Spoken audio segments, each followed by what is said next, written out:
നമസ്തേ. രാജ്യാന്തരത്തിലേക്ക് എല്ലാ പ്രേക്ഷകർക്കും സ്വാഗതം. ആദ്യം നോക്കാം പ്രധാന വാർത്തകൾ. ദേശീയ സഹകരണ നയം 2025 പ്രഖ്യാപിച്ചു. രാജ്യത്തെ സഹകരണ മേഖലയ്ക്ക് ദിശാബോധം നൽകുമെന്ന് അമിത്ഷാ. സഹകരണ രംഗത്ത് തൊഴിലവസരം വർദ്ധിപ്പിക്കും. GDP 3 ഇരട്ടിയാക്കുക ലക്ഷ്യമെന്നും കേന്ദ്ര സഹകരണ മന്ത്രി.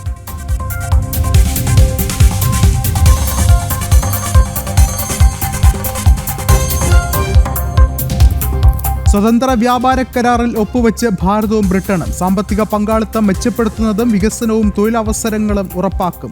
ഒപ്പുവെച്ചത് നരേന്ദ്രമോദിയും കെയർ സ്റ്റാമറുമായി നടത്തിയ കൂടിക്കാഴ്ചയ്ക്ക് പിന്നാലെ.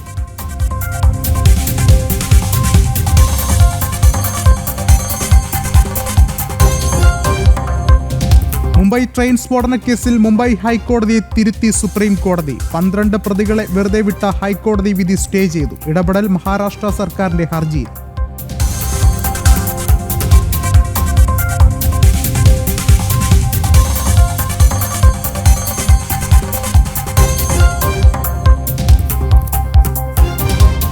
അനധികൃത ബംഗ്ലാദേശി കുടിയേറ്റത്തിൽ മുന്നറിയിപ്പുമായി അസം മുഖ്യമന്ത്രി. 2041 സംസ്ഥാനത്തെ മുസ്ലിം ജനസംഖ്യ 50% കടക്കും. തദ്ദേശീയർ ന്യൂനപക്ഷമാകുന്ന കാലം വിദൂരമല്ലെന്നും ഹിമന്ത ബിശ്വ ശർമ്മ.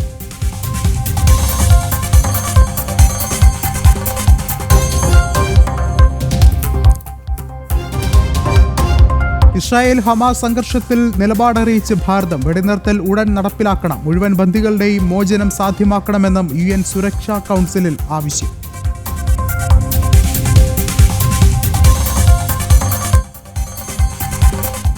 വിശദമായ വാർത്തകളിലേക്ക്. 2006 മുംബൈ ട്രെയിൻ സ്ഫോടന കേസിലെ 12 പ്രതികളെയും വെറുതെ വിട്ട ബോംബെ ഹൈക്കോടതി വിധി സുപ്രീം കോടതി സ്റ്റേ ചെയ്തു. വിധിക്കെതിരെ മഹാരാഷ്ട്ര സർക്കാർ നൽകിയ ഹർജി പരിഗണിച്ചുകൊണ്ടാണ് സുപ്രീം കോടതിയുടെ നടപടി. അതേസമയം പ്രതികൾ തിരികെ ജയിലിലേക്ക് പോകേണ്ടതില്ലെന്ന് സുപ്രീം കോടതി വ്യക്തമാക്കി. 2006 189 പേരുടെ മരണത്തിനിടയാക്കിയ ട്രെയിൻ സ്ഫോടനങ്ങളിലെ 12 പ്രതികളെയും കുറ്റമുക്തരാക്കിയ മുംബൈ ഹൈക്കോടതി വിധി സുപ്രീം കോടതി സ്റ്റേ ചെയ്തു. പ്രതികളെ വെറുതെ വിട്ട ഹൈക്കോടതി നടപടി അനുബന്ധ കേസുകളെ പ്രതികൂലമായി ബാധിക്കുമെന്ന സർക്കാർ വാദം കോടതി അംഗീകരിക്കുകയായിരുന്നു. ജസ്റ്റിസുമാരായ MM സുന്ദരേഷ്, NK സിംഗ് എന്നിവരടങ്ങിയ ബെഞ്ചാണ് ഹർജി പരിഗണിച്ചത്. കേസിലെ എല്ലാ പ്രതികൾക്കും കോടതി നോട്ടീസ് അയച്ചു. അതേസമയം പ്രതികൾ തിരികെ ജയിലിലേക്ക് പോകേണ്ടതില്ലെന്ന് സുപ്രീം കോടതി വ്യക്തമാക്കി. മഹാരാഷ്ട്ര സർക്കാർ സമർപ്പിച്ച അപ്പീലിലാണ് സുപ്രീം കോടതി നടപടി. സോളിസിറ്റർ ജനറൽ തുഷാർ മേത്തയ്ക്ക് പുറമെ മലയാളിയായ പ്രഗത്ഭ അഭിഭാഷകൻ ഋഷികേശ് ഹരിദാസും സുപ്രീം കോടതിയിൽ മഹാരാഷ്ട്ര സർക്കാരിന് വേണ്ടി ഹാജരായി. 2006 ജൂലൈ 11 പശ്ചിമ റെയിൽവേയിലെ വിവിധ സ്ഥലങ്ങളിലായി 7 ലോക്കൽ ട്രെയിനുകളിലാണ് സ്ഫോടനങ്ങൾ ഉണ്ടായത്. 2015 പ്രത്യേക കോടതി 5 പ്രതികൾക്ക് വധശിക്ഷയും 7 പേർക്ക് ജീവപര്യന്തം തടവും വിധിച്ചു. ഈ വിധിയാണ് ഹൈക്കോടതി റദ്ദാക്കിയത്. ജനം, ഡൽഹി. ഈ കേസുമായി ബന്ധപ്പെട്ട് solicitor general, additional solicitor general എന്നിവർക്കൊപ്പം മഹാരാഷ്ട്ര സർക്കാരിന് വേണ്ടി ഹാജരായ അഭിഭാഷകനും മലയാളിയുമായ ഋഷികേശ് ഹരിദാസ നമ്മോടൊപ്പം ചേർന്നുണ്ട്. അഡ്വക്കേറ്റ് ഋഷികേശ് ഹരിദാസ, ഒരുപക്ഷെ നമുക്കറിയാം ഇത്രയും പ്രമാദമായ കേസിലെ പ്രതികളെ വിട്ടയക്കുന്ന സാഹചര്യം അത് എങ്ങനെയാണ് ഉണ്ടായത് എന്നുള്ളൊരു ചോദ്യം കൂടി ഈ ഒരു ഘട്ടത്തിൽ ഉയരുന്നുണ്ട്. ഒപ്പം തന്നെ അന്വേഷണത്തിലും തെളിവ് ശേഖരണത്തിലും വീഴ്ചകൾ ഉണ്ടായെന്ന് നമുക്ക് കരുതാൻ സാധിക്കുമോ? അങ്ങനെയല്ല, പ്രധാനമായിട്ടും ടെക്നിക്കൽ ആയിട്ടുള്ള ഗ്രൗണ്ട്സിലാണ് ബോംബെ ഹൈക്കോടതി കീഴ്ക്കോടതി വിധി സ്ഥിരപ്പെടുത്തിയത്. അതായത് 9 വർഷത്തോളം ട്രയൽ നടത്തി 12ഓളം ആളുകളെ പ്രതി ചേർത്ത് 16ഓളം പാകിസ്ഥാനി നാഷണൽസിനെയും അബ്സ്കോണ്ടിംഗ് ആയിട്ട് കണ്ടെത്തിയിട്ടാണ് മക്കോക്ക കോടതി, അതായത് Maharashtra organised crimes control act പ്രകാരമുള്ള കോടതി ഇത്രയും ആളുകളെ ശിക്ഷിച്ചത്. അതിൽ 5 പേർക്ക് വധശിക്ഷയും 7 പേർക്ക് ജീവപര്യന്തവുമാണ് അവർ നൽകിയത്. ആ വിധിയാണ് സുപ്രീം കോടതി ഇന്ന് രാവിലെ കൂടിയ ബെഞ്ചിൽ സ്റ്റേ ചെയ്തത്. എന്നാലും അവർ എത്രയും പേരെ വെറുതെ വിട്ട നടപടിയെ തിരുത്തിയിരുന്നില്ല. പ്രധാനമായും ടെക്നിക്കൽ ഗ്രൗണ്ട്സ്, അതായത് കൺഫെഷൻ റെക്കോർഡ് ചെയ്ത മാനർ ശരിയായില്ല, പിന്നെ ഇവരുടെ ഇത്രയും ആളുകളുടെ മൊഴി കൊടുത്ത ആളുകളുടെ എല്ലാം മൊഴി റെക്കോർഡ് ചെയ്ത രീതി ശരിയല്ല.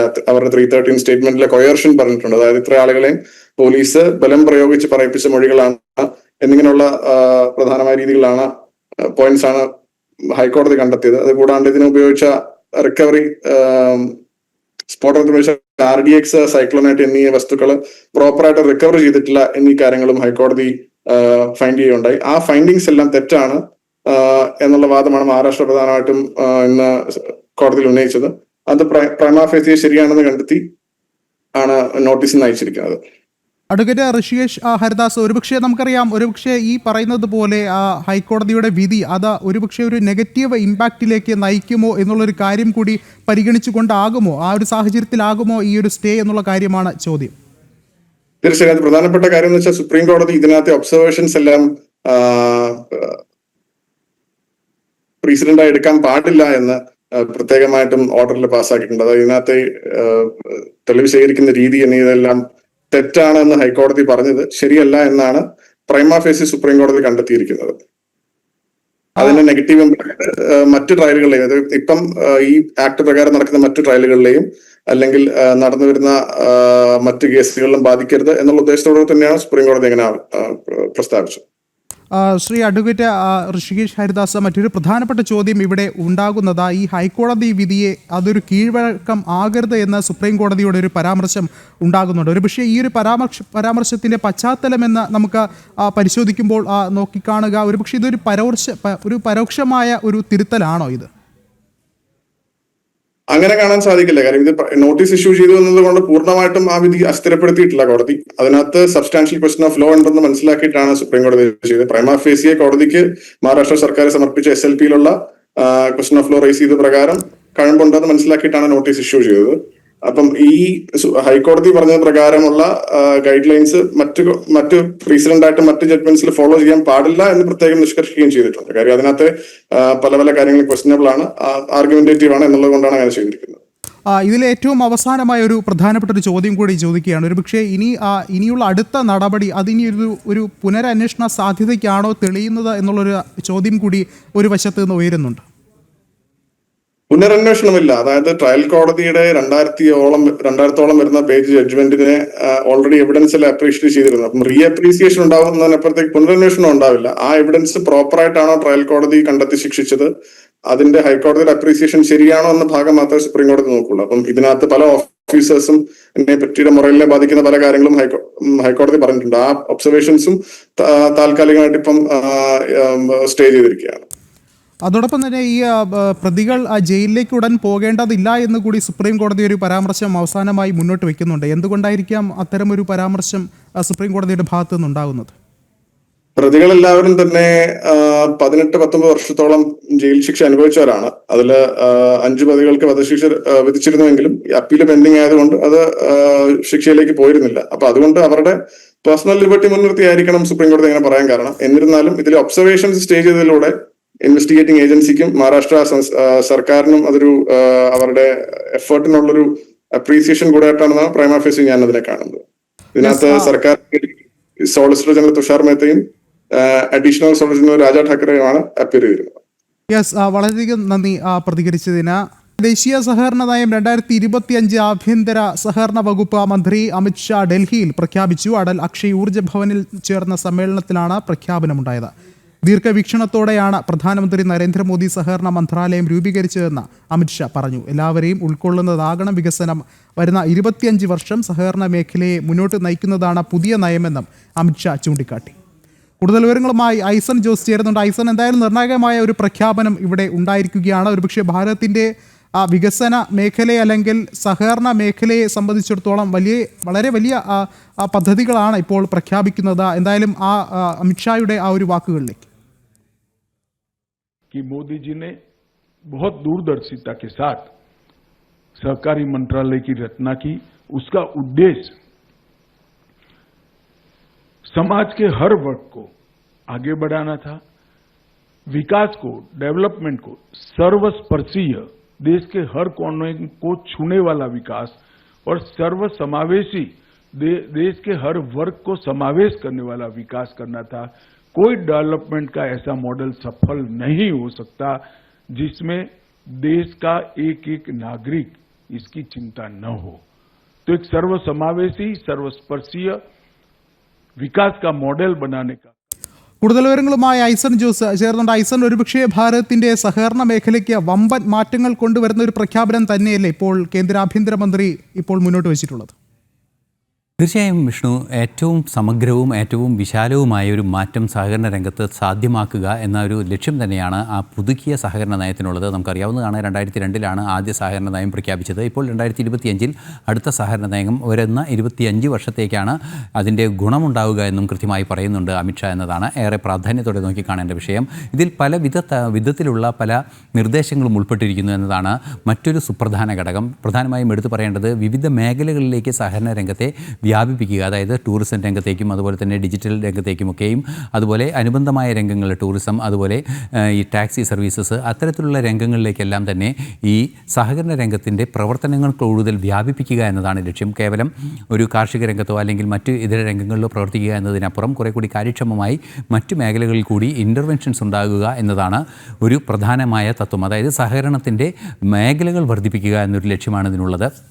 ഈ സഹകരണത്തിൻ്റെ മേഖലകൾ വർദ്ധിപ്പിക്കുക എന്ന ലക്ഷ്യത്തിന് വേണ്ടി കൃത്യമായ നിയമനിർമ്മാണങ്ങൾ നടത്തുകയും പല ഫിലോസഫിക്കൽ മോഡലുകൾ തയ്യാറാക്കുകയും ചെയ്തിട്ടുണ്ട് എന്നാണ് അദ്ദേഹത്തിൻ്റെ വാക്കുകളിൽ നിന്നും നമുക്ക് ഈ സഹകരണ നയത്തിൻ്റെ പ്രഖ്യാപനത്തിൽ നിന്നും മനസ്സിലാക്കാൻ സാധിക്കുന്നത്. അതിൽ ഏറ്റവും പ്രധാനപ്പെട്ടത് സഹകരണ ഗ്രാമങ്ങൾ രൂപീകരിക്കുക, അതായത് മാതൃകാ സഹകരണ ഗ്രാമങ്ങൾ രൂപീകരിക്കുക. ഒരു ഗ്രാമത്തിൻ്റെ സഹകരണ ആവശ്യങ്ങളെല്ലാം തന്നെ പൂർണ്ണമായും സാധ്യമാക്കുന്ന രീതിയിൽ ആ സഹകരണ സംവിധാനങ്ങളെ ശക്തമാക്കുക. അതുപോലെ ആ സഹകരണ പ്രസ്ഥാനങ്ങളെ കൊണ്ട് ആ ഗ്രാമത്തിൻ്റെ ലൈവ്ലിഹുഡ് ഡെവലപ്മെൻറ്റ് അല്ലെങ്കിൽ ആ ഗ്രാമത്തിൻ്റെ സാമ്പത്തിക ഉൾച്ചേർക്കലും അതുപോലെ തന്നെ സാമ്പത്തികമായ പുരോഗതിയും ഉറപ്പാക്കുന്ന രീതിയിൽ ആ സഹകരണ ഗ്രാമമായി വളർത്തിയെടുക്കുക എന്ന കൃത്യമായ ഒരു അജണ്ടയാണ്. അത്തരത്തിലൊരു അജണ്ടയിൽ ഈ സഹകരണ ഗ്രാമങ്ങൾ സ്ഥാപിക്കുക. സഹകരണ ഗ്രാമങ്ങൾ ഓരോ താലൂക്കിലും, ഭാരതത്തിലെ ഓരോ താലൂക്കിലും സഹകരണ ഗ്രാമങ്ങൾ സ്ഥാപിക്കുകയും ആ സ്ഥാപിക്കുന്ന സഹകരണ ഗ്രാമങ്ങളെ അതിൻ്റെ സാങ്കേതികമായ വൈദഗ്ധ്യമെല്ലാം ലഭ്യമാക്കുന്നത് സംസ്ഥാന സഹകരണ ബാങ്കുകളുടെ സഹായത്തോടെ നടപ്പാക്കുക എന്ന ഏറ്റവും ദീർഘവീക്ഷണത്തോടെയുള്ളൊരു നടപടിയാണ് ഏറ്റവും പ്രധാനമായും നോക്കി കാണേണ്ടത്. ഒരു ഗ്രാമത്തിൻ്റെ ആവശ്യങ്ങൾ കണ്ടറിഞ്ഞ് അത്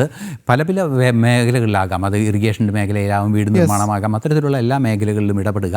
അതുപോലെ തന്നെ ഡിജിറ്റൽ വൽക്കരണം ഉൾപ്പെടെയുള്ള സാങ്കേതികമായ കാര്യക്ഷമത ഉറപ്പാക്കുന്ന രീതിയിൽ സഹകരണ രംഗത്തെ കുറെ കൂടി ശക്തമാക്കുക എന്ന ലക്ഷ്യമാണ് ഇന്ന് പ്രഖ്യാപിക്കപ്പെട്ട സഹകരണ നയത്തിന് ഉള്ളത്. വിഷ്ണു. ശരി, ഐസൻ ജോസാണ് വിശദമായ വിവരങ്ങൾ നൽകിയത്. RSSന്റെ പ്രവർത്തനങ്ങളും ദർശനങ്ങളും വിവരിച്ചുകൊണ്ട് 75 വർഷങ്ങൾക്ക് മുൻപ് എഴുതിയ ഗ്രന്ഥം വീണ്ടും വായനക്കാരിലേക്ക് എത്തുകയാണ്.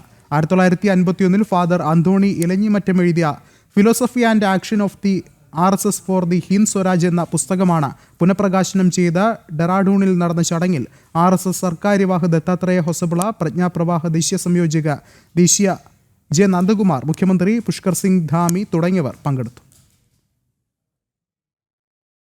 രാഷ്ട്രീയ സ്വയംസേവക് സംഘം 25 വർഷം പൂർത്തിയാക്കിയ വേളയിലായിരുന്നു തികഞ്ഞ ഗാന്ധിയനായ father Antony Elanjimattam philosophy and action of the RSS for the Hind Swaraj എന്ന പുസ്തകം എഴുതിയത്.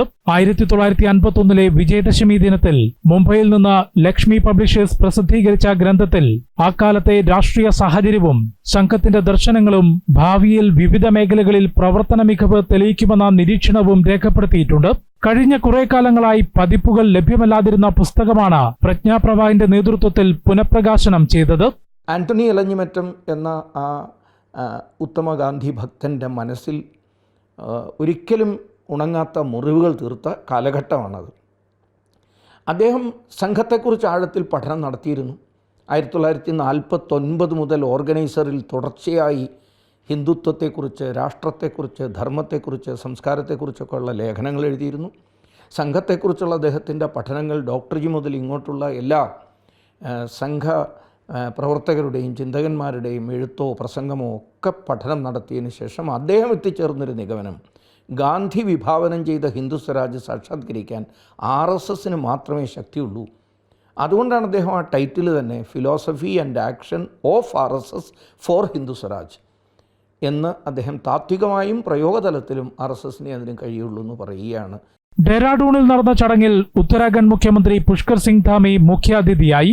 സംഘത്തിന്റെ പ്രവർത്തനം വെല്ലുവിളി നേരിട്ടിരുന്ന കാലഘട്ടത്തിൽ ഭാരതത്തിന്റെ വളർച്ചയ്ക്ക് RSSന്റെ പ്രവർത്തനങ്ങളുടെ ആവശ്യകത സംബന്ധിച്ച് സ്വയം സേവകനല്ലാത്തൊരാൾ പഠനം നടത്തി എഴുതിയ പുസ്തകത്തിന് വലിയ പ്രാധാന്യമുണ്ടെന്ന് പുസ്തകം പുനഃപ്രകാശനം ചെയ്ത RSS സർക്കാര്യവാഹ് ദത്താത്രേയ ഹൊസബിള പറഞ്ഞു. ऐसे कालखंड में एक व्यक्ति ऐसे पुस्तक लिखते हैं तो एक बिना पूर्वाग्रह के और देश के कल्याण और देश की उन्नति को मन में रखकर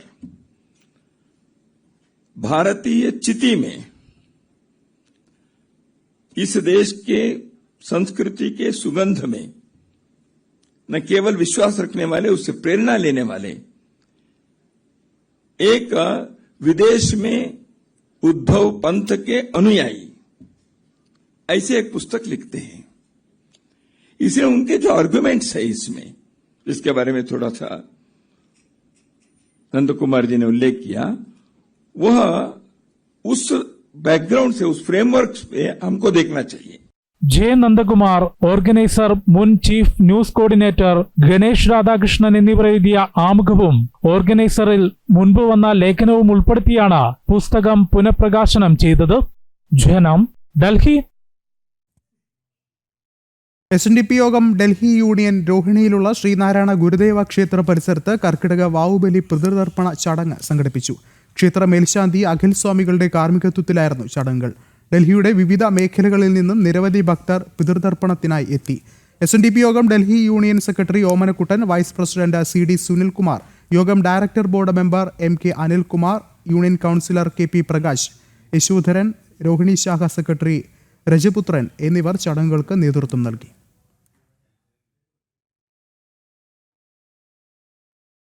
പുഷ്പവിഹാർ കരയോഗത്തിന്റെ ആഭിമുഖ്യത്തിൽ കർക്കിടക വാവുബലി തർപ്പണം നടന്നു. മാളവ്യ നഗർ PTSൽ നടന്ന വാവുബലി തർപ്പണത്തിൽ ഡൽഹി NSS അധ്യക്ഷൻ MKG Pillai, general secretary Jayaprakash G എന്നിവർ പങ്കെടുത്തു. 300-ലധികം പേർ ബലിതർപ്പണം നടത്തി.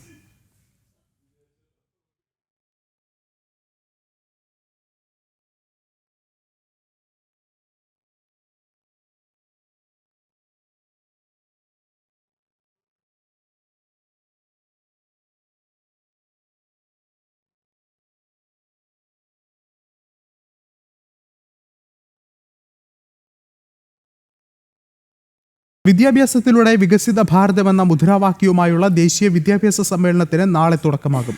4 ദിവസം നീണ്ടു നിൽക്കുന്ന ജ്ഞാനസഭയിൽ RSS സർസംഘചാലക് ഡോക്ടർ മോഹൻ ഭാഗവത് ആദ്യ അവസാനം പങ്കെടുക്കും. കേരളത്തിലെ വിവിധ സർവകലാശാലകളിൽ നിന്നുള്ള വൈസ് ചാൻസലർമാരും ഭാരതീയ ശിക്ഷാ സമ്പദിൽ പങ്കെടുക്കും. ശിക്ഷാ സംസ്കൃതി ഉദ്യാന്യാസിന്റെ ദേശീയ വിദ്യാഭ്യാസ സമ്മേളനമായ ജ്ഞാനസഭയ്ക്ക് ചിന്മയ ഇന്റർനാഷണൽ ഫൗണ്ടേഷന്റെ ആസ്ഥാനമായ പിറവം വെളിയനാട് ആദിശങ്കര നിലയത്തിലാണ് തുടക്കമാകുന്നത്. ജ്ഞാനസഭയിൽ RSS സർസംഘചാലക് ഡോക്ടർ മോഹൻ ഭാഗവത് ആദ്യാവസാനം പങ്കെടുക്കും. ചിന്തൻ ബൈടെക്കിൽ അദ്ദേഹം മാർഗനിർദ്ദേശം നൽകും. ഭാരതത്തിലെ മുഴുവൻ സംസ്ഥാനങ്ങളിലെയും ശിക്ഷാ സംസ്കൃതി ഉദ്യാന്യാസിന്റെ സംയോജകരും പ്രമുഖ വിദ്യാഭ്യാസ വിചക്ഷണന്മാരും ആദിശങ്കര നിലയത്തിൽ നടക്കുന്ന ചിന്തൻ ബൈടെക്കിൽ പ്രതിനിധികളായി പങ്കെടുക്കുമെന്ന് ശിക്ഷാ Sanskriti Utthan Nyas general secretary doctor Atul Kothari അറിയിച്ചു. 27-28 തീയതികളിൽ നടക്കുന്ന ജ്ഞാനസഭയുടെ വിദ്യാഭ്യാസ സമ്മേളനങ്ങൾക്ക് Amrita institute of medical science research വേദിയാകും. 27 ഉച്ചയ്ക്ക് 2 മുതൽ 4:30 വരെ policy dialogue and leadership conclave നടക്കും. വൈകുന്നേരം 5 മുതൽ 6:30 വരെ നടക്കുന്ന വിദ്യാഭ്യാസ സമ്മേളനത്തിൽ ഡോക്ടർ മോഹൻ ഭാഗവത് വിദ്യാഭ്യാസത്തിലെ ഭാരതീയത എന്ന വിഷയത്തിൽ മുഖ്യപ്രഭാഷണം നടത്തും.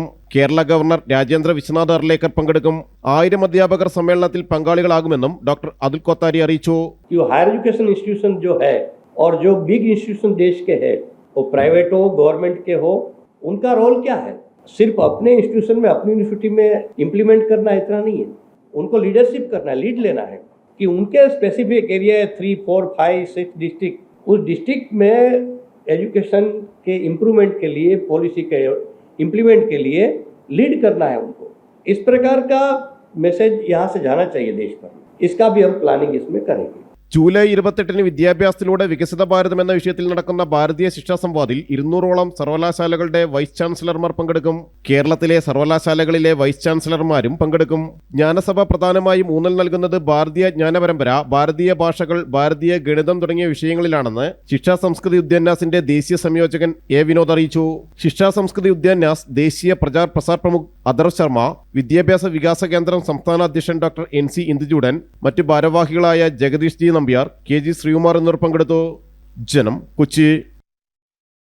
വർഷകാല സമ്മേളനത്തിന്റെ 4ാം ദിവസവും സഭാ നടപടികൾ തടസ്സപ്പെടുത്തി പ്രതിപക്ഷം. ചർച്ചയ്ക്ക് തയ്യാറാണെന്ന് കേന്ദ്ര സർക്കാർ അറിയിച്ചിട്ടും ബീഹാർ വോട്ടർ പട്ടിക വിഷയം ഉന്നയിച്ചുകൊണ്ടായിരുന്നു പ്രതിഷേധം. രാഷ്ട്ര താൽപര്യങ്ങൾക്ക് ഒരു പ്രാധാന്യവും നൽകാത്ത ഒരേയൊരു പ്രതിപക്ഷ നേതാവാകും രാഹുലെന്ന് BJP കുറ്റപ്പെടുത്തി. കഴിഞ്ഞ 3 ദിവസങ്ങൾക്ക് സമാനമായി ഇന്നും പാർലമെന്റിൽ പ്രതിപക്ഷ ബഹളം കാരണം സഭാ നടപടികൾ തടസ്സപ്പെട്ടു.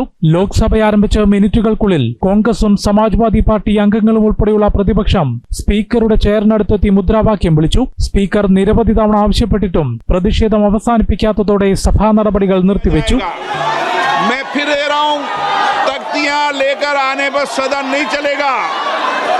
आप या तो सीट पर जाएं, नहीं तो सदन की कार्रवाई आज 2 बजे तक के लिए स्थगित की जाती है. ബീഹാർ വോട്ടർ പട്ടികയിലെ അന്വേഷണം ചർച്ച ചെയ്യണമെന്നും തെരഞ്ഞെടുപ്പ് കമ്മീഷനെതിരെ ആരോപണങ്ങൾ ഉന്നയിച്ചുമായിരുന്നു പ്രതിപക്ഷത്തിന്റെ പ്രതിഷേധം. That election commission is not doing its job. Now we have concrete 100% proof of election commission allowing cheating in a seat in Karnataka. Not 90%. When we decide to show it to you, it is 100% proof. Rajya Sabha 1 മണിക്കൂറിലധികം പ്രവർത്തിച്ചെങ്കിലും ചോദ്യോത്തരവേള ആരംഭിച്ചതോടെ പ്രതിപക്ഷം ബഹളം വെച്ച് നടപടികൾ തടസ്സപ്പെടുത്തി. Parliament തുടർച്ചയായി തടസ്സപ്പെടുത്തുന്നത് ജനങ്ങളോടുള്ള വഞ്ചനയാണെന്ന് BJP M P Nishikant Dubey പറഞ്ഞു. ചരിത്രത്തിൽ രാഷ്ട്ര താൽപര്യങ്ങൾക്ക് ഒരു പ്രാധാന്യവും നൽകാത്ത ഒരേയൊരു പ്രതിപക്ഷ നേതാവാകും രാഹുലെന്നും അദ്ദേഹം കുറ്റപ്പെടുത്തി. देखिए, राहुल गांधी जी जो है ना, मुझे लगता है कि इस देश के इतिहास में पहली बार ऐसा हुआ है जब विपक्ष के नेता को इस देश से कोई मतलब ही नहीं है. कभी आपने उनको सीरियस पॉलिटिक्स करते हुए देखा है? വിവിധ വിഷയങ്ങളിൽ ചട്ടങ്ങൾക്കനുസരിച്ച് ചർച്ച നടത്തുമെന്ന് കേന്ദ്ര സർക്കാർ ഉറപ്പു നൽകിയിട്ടും പാർലമെന്റ് നടപടികൾ തടസ്സപ്പെടുത്തുന്ന നിലപാട് പ്രതിപക്ഷം തുടരുകയാണ്. ജനം, ഡൽഹി. വീണ്ടും വാർത്തകളിലേക്ക്. ഭാരതവും ബ്രിട്ടനും തമ്മിലുള്ള സ്വതന്ത്ര വ്യാപാര കരാർ യാഥാർത്ഥ്യമായി. പ്രധാനമന്ത്രി നരേന്ദ്രമോദിയുടെയും ബ്രിട്ടീഷ് പ്രധാനമന്ത്രി കെയർ സ്റ്റാമറുടെയും സാന്നിധ്യത്തിലാണ് കരാർ ഒപ്പുവെച്ചത്. ഭാരതത്തിന്റെ വാണിജ്യമന്ത്രി പീയൂഷ് ഗോയലും UK വാണിജ്യ സെക്രട്ടറി ജോനാഥൻ റൊണാൾഡ്സും കരാർ ഒപ്പിട്ടു. ചരിത്രപരമായ ദിവസമാണെന്നും ലോകത്തെ വലിയ 2 സാമ്പത്തിക ശക്തികൾ തമ്മിലാണ് ധാരണയിലെത്തിയിരിക്കുന്നതെന്നും പ്രധാനമന്ത്രി നരേന്ദ്രമോദി സംയുക്ത പ്രസ്താവനയിൽ അഭിപ്രായപ്പെട്ടു.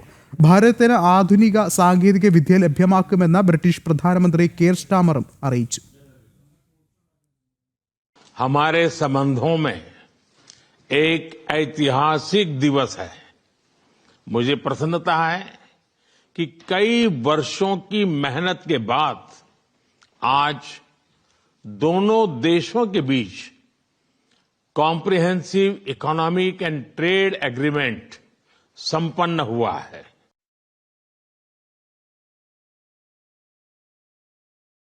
It is a deal that will bring huge benefits to both of our countries, boosting wages, raising living standards, and putting more money in the pockets of working people.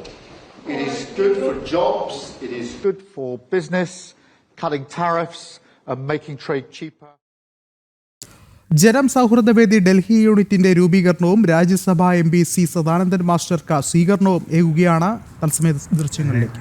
ഓരോരുത്തരുടെയും പേര് പറയുകയാണെങ്കിൽ ഒരു നേരം പിടിക്കും. എല്ലാവർക്കും ഈ പരിപാടിയിലേക്ക് വന്നതിൽ ആദ്യമായിട്ട് എൻ്റെ പേരിൽ നന്ദി അറിയിക്കുകയാണ്.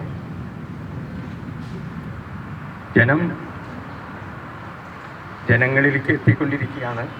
അത് കുറച്ചും കൂടി വിപുലമാക്കണം, വ്യാപൃതമാക്കണം, കൂടുതൽ ആഴത്തിലാക്കണം എന്നുള്ള ഒരു പദ്ധതിയുമായിട്ടാണ് ഡൽഹിയിൽ ജനത്തിൻ്റേതായിട്ടുള്ള വ്യാപ്തി വർദ്ധിപ്പിക്കാൻ വേണ്ടിയിട്ടാണ് ജനം സൗഹൃദവേദി എന്നുള്ള ഒരു കൂട്ടായ്മ നമ്മളെല്ലാവരും കൂടി ഇവിടെ അതിനുള്ള ചെറിയൊരു പരിപാടി നേരത്തെ നടന്നിരുന്നു.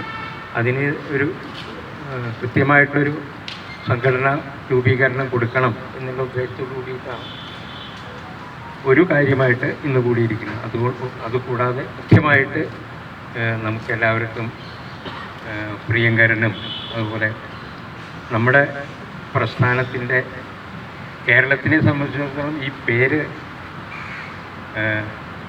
രാഷ്ട്രപതി പ്രഖ്യാപിച്ചു എന്ന് കേട്ടപ്പോൾ ഓരോ സ്വയംസേവകൻ്റെ ഉള്ളിലും ഉണ്ടായതായിട്ടുള്ള ഒരു ഊർജം എന്താണെന്ന് പറഞ്ഞറിയിക്കാൻ വയ്യാത്തതാണ്. എനിക്ക് പരിചയമുള്ളൊരു കണ്ണൂരിലൊരു ഉണ്ട്. അങ്ങനെ ഏകദേശം 1 കൊല്ലം മുമ്പേ ഞാൻ പ്രധാനമന്ത്രിക്ക് എഴുതിയിട്ടുണ്ട് സദാനന്ദ മാഷെ രാജ്യസഭാ മെമ്പറാക്കണം എന്ന് പറഞ്ഞു.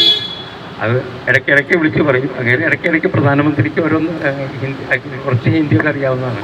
ഹിന്ദിയിൽ ഇങ്ങനെ എഴുതി കൊടുക്കും, പറഞ്ഞു വിടുന്ന ഒരാളാണ്. അപ്പോൾ അങ്ങനെ പറയുന്ന കാര്യങ്ങൾ പലതും നടക്കാറുമുണ്ട്. അതാണ് അതിൻ്റെ ഒരു പ്രത്യേകത. വളരെ എന്തു പറഞ്ഞു കഴിഞ്ഞാൽ ആത്മാർത്ഥതയുടെ ഒരു കുടീരമായിട്ടുള്ളൊരു വ്യക്തിയാണ്. വളരെ താഴ്ന്നതായിട്ടുള്ളൊരു പ്രവർത്തകനാണ്, സംഘത്തിൻ്റെ പ്രവർത്തകനാണ്. ഇടയ്ക്കിടയ്ക്ക് വിളിച്ച് ശാഖയിൽ നിന്ന് ഇത്ര പേരുണ്ടായിരുന്നു അങ്ങനെയൊക്കെ വിളിച്ച് പറയുന്നത് എന്നും സമ്പർക്കം ഉണ്ടാകുന്നതായിട്ടൊരു വ്യക്തിയാണ്. അപ്പോൾ ആ ഒരു അതിൻ്റേതായിട്ടൊരു ഊർജം കേരളത്തിൽ ഓരോ ദേശീയ പ്രസ്ഥാനങ്ങളുമായിട്ട് ബന്ധപ്പെട്ട് ഓരോ പ്രവർത്തകനും ഈ പേര് കേട്ടപ്പോൾ ഉണ്ടായി എന്നുള്ളതാണ്. അതിനുശേഷം അതിന് വേണ്ടിയിട്ട് പല ചർച്ചകളും സോഷ്യൽ മീഡിയയിലും പല സ്ഥലത്തും നടന്നിട്ടുണ്ട്. അതൊക്കെ നമുക്ക് പലതും അറിയാവുന്നതാണ്. പക്ഷേ കേരളത്തിലെ ഓരോ പ്രവർത്തകരും ഉണ്ടായിട്ടുള്ള ആ ഊർജം, അതുകൂടാതെ എനിക്ക് ആദ്യം ഇതിൻ്റെ മെസ്സേജ് ഹിന്ദിയിലിട്ടത് സംഘത്തിൻ്റേതായിട്ടുള്ള ഒരു അഖില ഭാരതീയ അധികാരിയാണ്. ഇങ്ങനെ സദാനന്ദ മാഷ്ക്ക് ഇങ്ങനൊരു സദാനന്ദ മാഷ്ക്ക് ഇങ്ങനൊരു നിയോഗം അല്ലെങ്കിൽ ദൗത്യം കിട്ടി എന്നുള്ളത് പറഞ്ഞു. അപ്പോൾ അങ്ങനെയുള്ള ഒരു ഇതിൽ നമ്മൾ അദ്ദേഹത്തിനോട് അദ്ദേഹത്തിന് ഇവിടെ ഇരിക്കും, വരുന്നു, അദ്ദേഹം സത്യപ്രതിജ്ഞ ചെയ്തു. അതുകൂടാതെ തന്നെ അദ്ദേഹം ഇനി ഒരു 6 കൊല്ലക്കാലം ഡൽഹിയിൽ ഉണ്ടാവും. അത് നമുക്ക് എല്ലാവർക്കും ഒരു ആശ്വാസമുള്ള കാര്യമാണ്. പ്രവർത്തനത്തിൽ പ്രത്യേകിച്ച് അദ്ദേഹത്തിൻ്റെ ഒരു വിദ്യാഭ്യാസ മേഖല പോലെ തന്നെ അദ്ദേഹത്തിൻ്റെ ഒരു മേഖല തന്നെയാണ് പത്രപ്രവർത്തനം. അതിന് രണ്ടിനും കേരളത്തിൽ നിന്ന് ഇവിടെ എത്തിയിട്ടുള്ള മലയാളികൾക്കൊക്കെ ഒരു ജനം സൗഹൃദ വേദിയുടെ ആഭിമുഖ്യത്തിൽ രാജ്യസഭാ MP ശ്രീ സദാനന്ദൻ മാസ്റ്റർക്ക് സ്വീകരണം ഒരുക്കുകയായിരുന്നു. തത്സമയമാണ് പ്രേക്ഷകർ കണ്ടത്. ഇടവേളയ്ക്ക് ശേഷം ജനം ഡിബേറ്റ് കാണാം. നമസ്തേ.